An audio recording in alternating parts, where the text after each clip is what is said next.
Nous voici maintenant dans notre projet. Tout est préparé pour qu'on puisse commencer à travailler. Je me suis remis sur mon espace de travail que j'ai sauvegardé tout à l'heure qui s'appelle 01 montage tuto et je vais rétablir la disposition enregistrée. C'est parfait. Sauf que là, il y a 2-3 petites choses qui me dérangent. C'est un petit rajout par rapport à tout à l'heure, c'est que j'aimerais bien que ce soit la source qui apparaisse en premier et non pas les effets.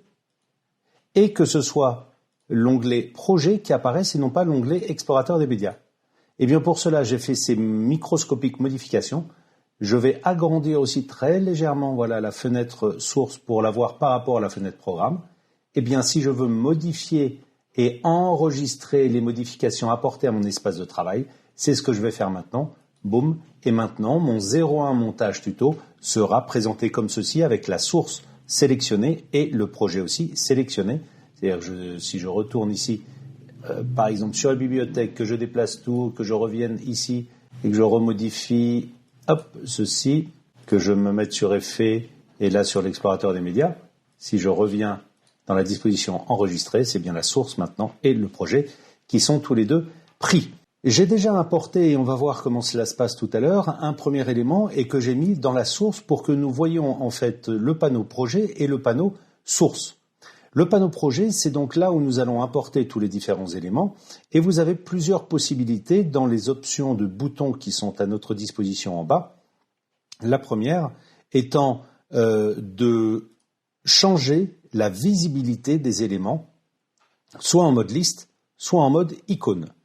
Le mode liste vous permet d'avoir un tri alphanumérique, c'est-à-dire que le 0 sera en premier et le Z en dernier.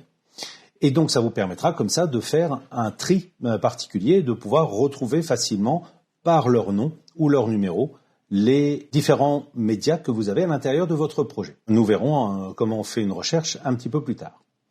Nous avons ici la deuxième possibilité qui est la possibilité de le visualiser. Et regardez ce qui se passe si je le visualise, je suis en mode icône et en mettant ma souris dessus, eh bien ma souris passe de droite à gauche sans avoir cliqué dessus. Vous voyez qu'il n'est pas sélectionné, il est toujours gris foncé.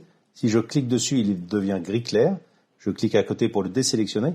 Quand il n'est pas sélectionné, je peux passer ma souris dessus et voir donc le film qui se balade de la gauche vers la droite ou de la droite vers la gauche, donc en avant ou en arrière, sachant que si votre film fait 2 heures, eh bien là vous aurez le temps 0 et ici le temps 2 heures.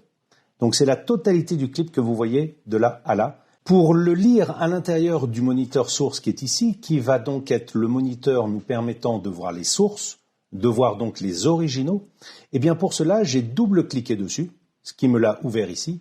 J'aurais pu aussi le prendre et le glisser et le déposer, ou alors cliquer droit et ouvrir dans le moniteur source. Voilà, donc ça c'est différentes possibilités.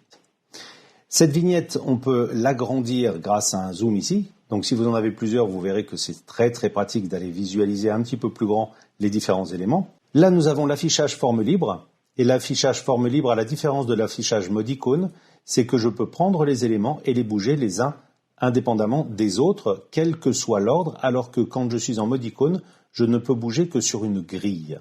Donc nous verrons ça un petit peu plus tard. Là, enfin, vous avez la possibilité de trier, c'est-à-dire que si vous avez énormément de médias, vous pouvez faire un tri en fonction de tout cela et donc rechercher de l'information ou non en fonction de ce tri-là. Enfin, là, nous avons une recherche à l'intérieur de notre projet.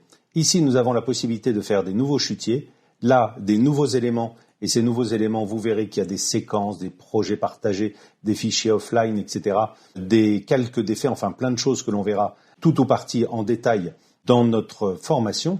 Et puis la fameuse poubelle qui nous permet d'éliminer les éléments. Dans le panneau projet aussi, en remontant très légèrement au-dessus, vous avez quelque chose que vous, a priori, si vous ouvrez pour la première fois n'avez pas. C'est-à-dire cette zone de prévisualisation avec le nom de l'élément et les principales métadatas, les principales métadonnées qui nous intéressent tout de suite, tout le temps, instantanément, que sont le nom, le film, savoir si c'est un film, si c'est une image, si c'est de l'audio, le format, donc la résolution, 1920-1080, en pixels carrés, un par un, et puis là nous avons le temps, la cadence, 25 images secondes, l'échantillonnage audio, 48 kHz, en 16 bits et en stéréo. Donc ça, tout ça, ce sont des informations qui nous servent tout le temps. Les métadatas, les métadonnées, on les verra beaucoup plus en détail plus loin. Concernant la possibilité d'avoir cette prévisualisation, c'est-à-dire que si je clique sur Play, voilà. Et là, en fait, on va se balader un petit peu à Madère. À Madère, il y avait beaucoup de vent ce jour-là, et donc énormément de vent dans le micro. Donc, je le ferai pas jouer très longtemps, ou alors j'enlèverai le micro. Et donc, toujours est-il que cette prévisualisation, eh bien, je l'ai grâce au menu contextuel du panneau projet, ici. Donc, je clique sur les trois petits traits de l'interface, là, du projet interface, les trois petits traits, le menu contextuel, et je vois la zone de prévisualisation. Vous, a priori, vous êtes dans cette situation-ci, et moi, je préfère très, très nettement avoir cette zone de prévisualisation parce que ça me permet, là aussi, même si je suis en mode liste, d'avoir toujours une petite image, sachant que les vignettes sont aussi possibles. Vous voyez, là, j'ai cliqué sur vignettes, mais elles sont microscopiques. Donc, on peut agrandir comme ceci, ça pourrait le faire, mais dans ces cas-là, on a des listes relativement imposantes, mais ça peut être tout à fait envisageable. Bien, moi je préfère rester en mode liste petit et m'intéresser qu'au titre, au texte et en mode icône pour voir l'image en elle-même. Eh bien, que voyons-nous ici? Nous voyons en fait l'original des médias que nous avons importés dans notre projet. L'original, c'est-à-dire que rien n'a été monté, rien n'a été modifié, il n'y a aucun effet qui a été mis dessus, c'est vraiment notre pur original. Ça peut être de la vidéo, ça peut être de l'audio, ça peut être des images. Évidemment, on ne peut pas importer par exemple de texte, les .doc, les PDF, tout ça, on ne pourra pas les importer directement dans Premiere. Et donc, qu'avons-nous? Nous avons donc ici le timecode. Le timecode, c'est le timecode qui a été enregistré lors de la prise de vue de ce clip.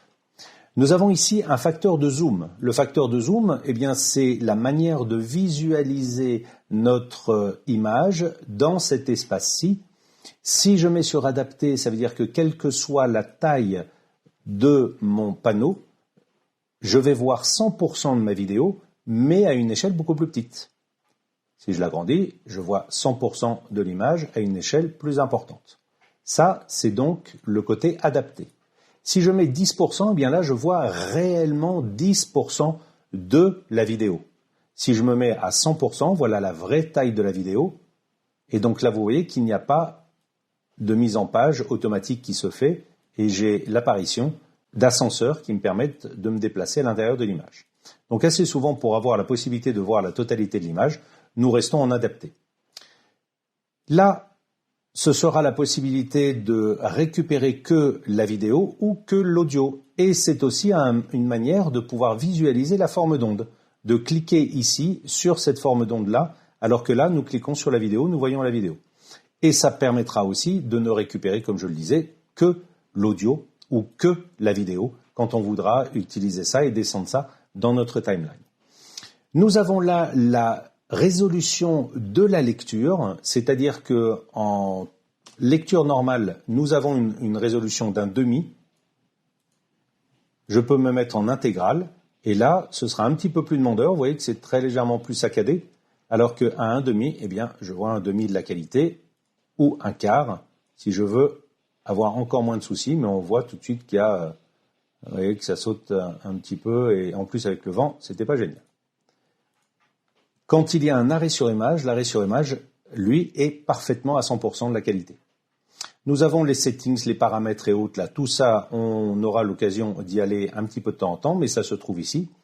Quant à ce chiffre-là, eh bien ça, c'est la durée de mon clip entre le in et le out du début à la fin. Les in et out, nous verrons ça ultérieurement, enfin très rapidement, mais ça n'empêche que là, c'est la durée du clip. Pour le moment, la durée du clip est de 10 secondes et 14 images, puisque c'est comme ça qu'on doit lire un timecode, un code temporel, heure, minute, seconde, image. Et comme nous sommes à 25 images par seconde, ici, le timecode va bouger de secondes toutes les 25 images. Regardons si je me recule, là, 18, 19, 20, 21, 22, 23, 24, et là, 25, on est passé à la seconde d'après. De 43 secondes, 24 images, à 44 secondes, 0 image. Ce que je viens de toucher là, eh bien ça, c'est la tête de lecture. Et la tête de lecture, pour lire notre source, eh bien soit j'appuie sur play ici, mais le plus simple, vous allez voir, au lieu d'amener votre souris ici, c'est d'appuyer sur la barre espace. Marche, arrêt, donc ça fait une pause ou une lecture. Comme autre moyen de lecture, vous avez JKL. J pour revenir en arrière, K pour s'arrêter, L pour aller en avant. J en arrière, L en avant. J 2 fois plus vite en arrière, L 2 fois plus vite en avant. Ou 3 fois plus vite, ou 4 fois plus vite, etc. Donc ça permet comme ça de voir rapidement un média, même si très souvent tout de même, vous aurez tendance à prendre votre tête de lecture et à bouger votre média comme ça. Au bout d'un moment, vous le connaîtrez et vous saurez que vous allez prendre, par exemple, que soit la partie montagneuse qui est ici, qui bouge beaucoup, ou alors le rocher qui sort de l'eau là. En dessous, vous avez différents éléments, différents boutons correspondant à des marqueurs. Donc ça, les marques, c'est très très utile parce que ça va nous servir à nous aider à monter, plus transmettre de l'information. C'est absolument génial, les marques. Les in et les out, comment les mettre. Ici, ça nous permettra d'atteindre les in et les out quand on est en train de faire des modifications au lieu d'amener le curseur à la main. Là, c'est reculer d'une image ou avancer d'une image, play, aller au out. Et puis ici, c'est insérer, remplacer et prendre une image, exporter une image. Ça peut servir, par exemple, quand on a une jaquette à faire pour un DVD ou, pourquoi pas, sur YouTube, d'avoir une miniature. Vous avez d'autres boutons grâce à l'éditeur de boutons qui se trouve ici et qui vous permettrait donc d'avoir plus d'informations. Mais sur le moniteur source, a priori, il n'y a pas grand-chose de plus nécessaire à avoir que ce qui est là actuellement.